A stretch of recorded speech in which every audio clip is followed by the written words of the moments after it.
year was 1913.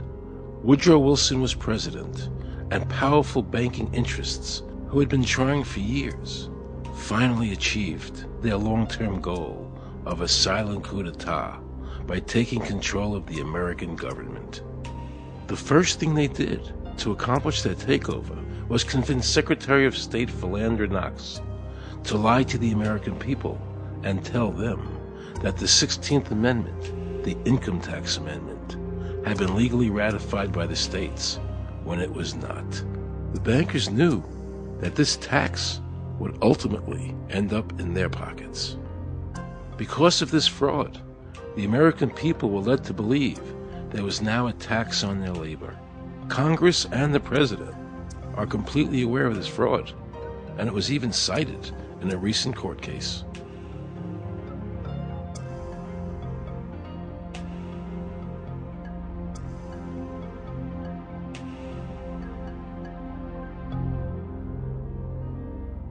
That very same year, the bankers committed their second and by far the most diabolical fraud ever perpetrated on the American people by bribing senators to pass the Federal Reserve Act without the required constitutional amendment.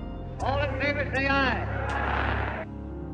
They did this during Christmas vacation, when many senators were home celebrating their holidays with their families. And that's how the unconstitutional Federal Reserve Act came into being. They were very clever, and they understood that whoever issued the money for America would control the government. The bankers won, and the American people lost, because most politicians will sell their soul for $1.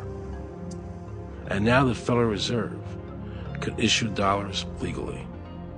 As Mayor Rothschild said, "Give me control of a nation's money supply, and I care not who makes its laws." He knew that he and the other bankers would now control the laws of the nation. Government gave these bankers one of its most important powers, and now had to borrow money from them and pay interest to finance the government. So the American people were forced to lower their standard of living and pay a graduated income tax to the government, just so the government could give these bankers more profits. President Woodrow Wilson, who signed the Federal Reserve Act into law, later said, in regret, "I am a most unhappy man. I have unwittingly ruined my country. A great industrial nation is now controlled by its system of credit. We are no longer a government by free opinion, no longer a government by conviction and the vote of the majority, but a government by the opinion and duress of a small group of dominant men." The Federal Reserve was created by Congress in 1913, and it was entrusted with the power granted originally to the Congress by the U.S. Constitution to coin money and regulate the value thereof.